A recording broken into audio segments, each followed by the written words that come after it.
Oh, you thought the messiest music beef with Drake versus Kendrick? Nah, that was Michael Jackson versus Prince. You see, Prince had a problem, and it all started at this James Brown concert. Prince pulled up to the show. Now, Prince not really known like that yet. He just...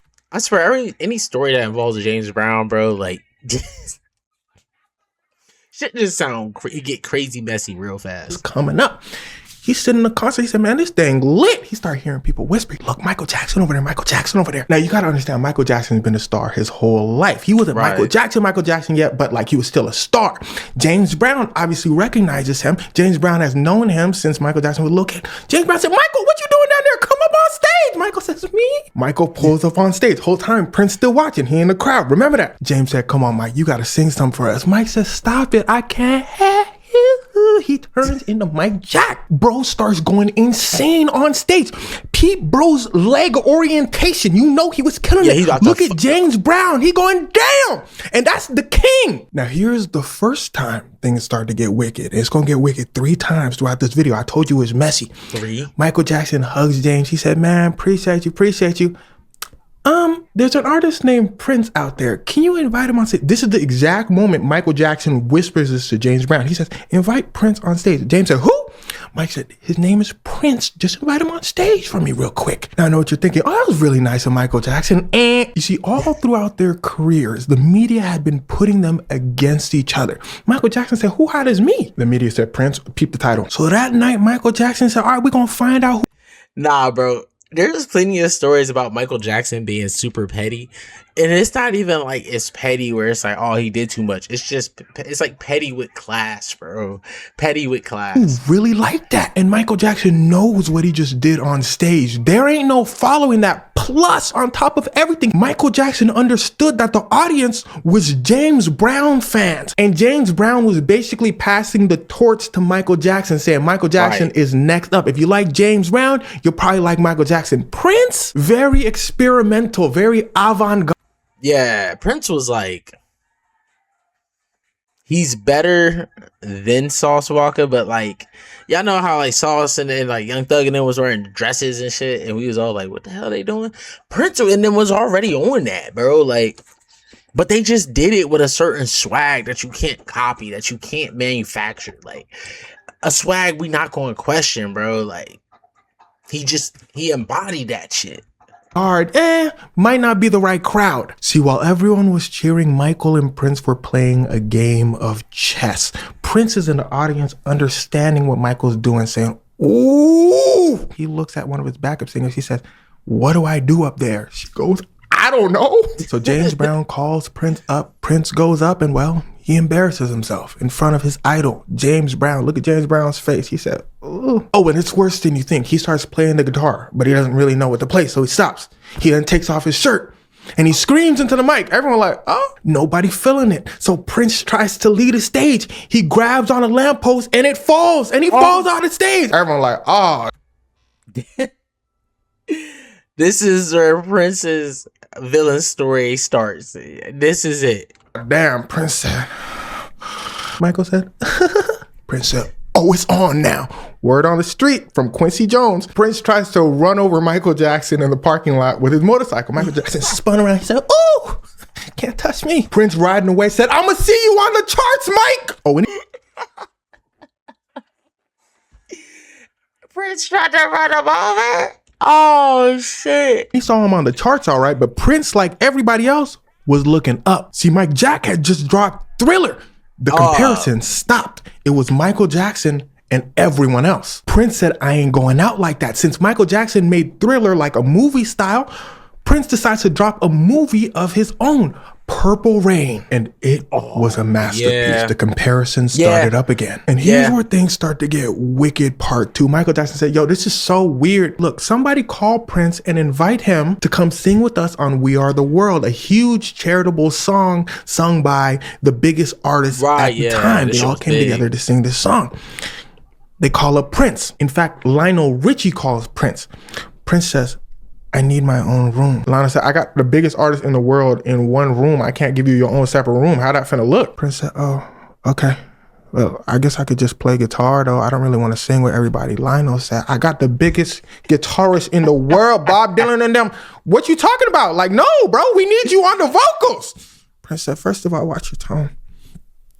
Second of all, I just can't do it then. Blessings. Good luck with Africa and them. Lionel Richie said, but here's what I can do. I can have you next to Michael. Lionel Richie said, Prince ain't like that. Prince hangs up. So everyone's pissed at Prince because they're like, why wasn't he on the song with everybody? Does that look like Marcus Houston to you? Am I tripping? That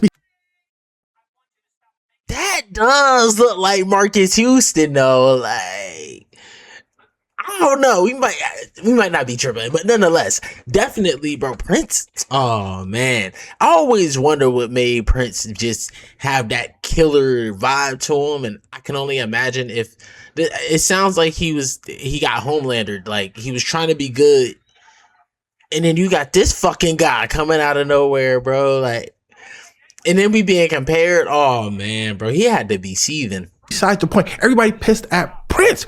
Prince comes out with an interview later and he explains like he's really, really, really shy. He's like, if he was up there with all those great artists, he's like, he probably would have just froze up. And to be fair, Prince was an interesting one. This was him when they invited him on stage to sing We Are the World at an award He's smashing that lollipop, bro. show. He's sitting there licking his lollipop. Quincy Jones tries to give Prince the mic. Prince said, He takes out his lollipop and offers it to Quincy. Quincy Jones pulls up the mic. He said, look, I don't know what's going on with you and Prince, but enough is enough. Mike said, I don't know what's going on with me and Prince neither. Quincy said, look, why don't you and Prince just hop on a song together? I'll produce it. And that song's name was Bad. So Quincy hits up Prince. He said, look, I got a song called Bad. I want you and Mike to do. So Quincy invites them both to the crib. Here's where things start to get wicked. Part 3.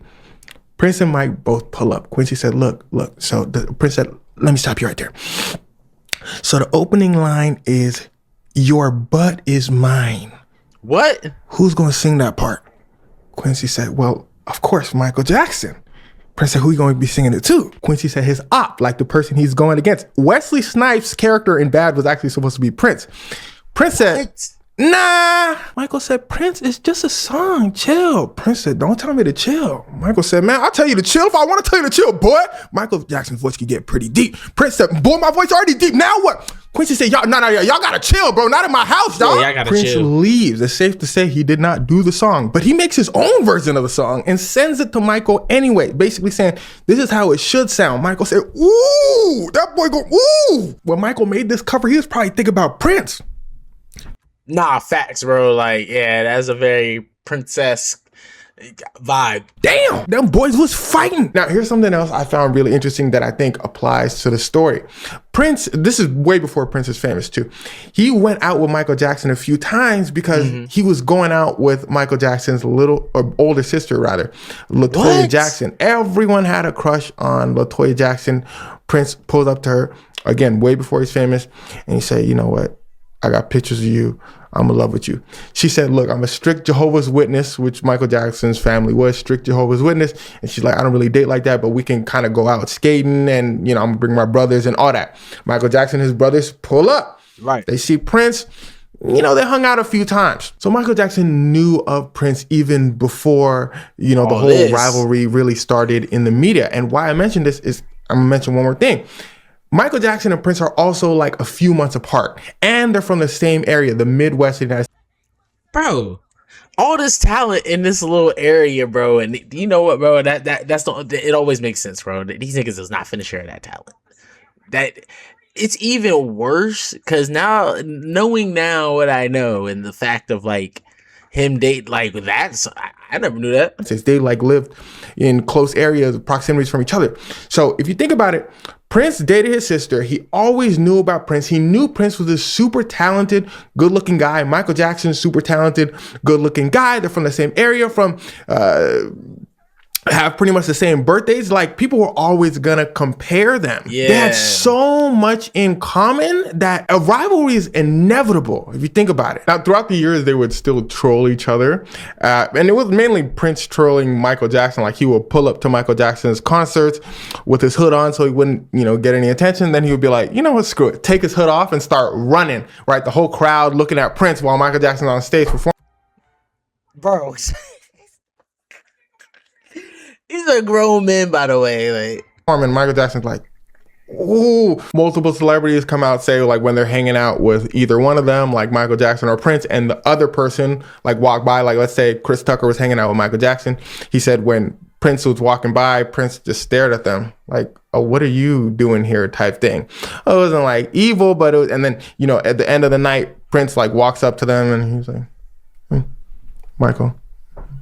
But thing you got to understand is these two had great respect for each other's talent. Even though they were beefing, they're musicians first. So they knew the other person was like that. And the day Prince found out Michael Jackson passed away, he canceled all the rehearsals for his concert and locked himself in his room for days. He was heartbroken because even though they weren't the best of friends, they probably understood each other more than anyone in the world understood them.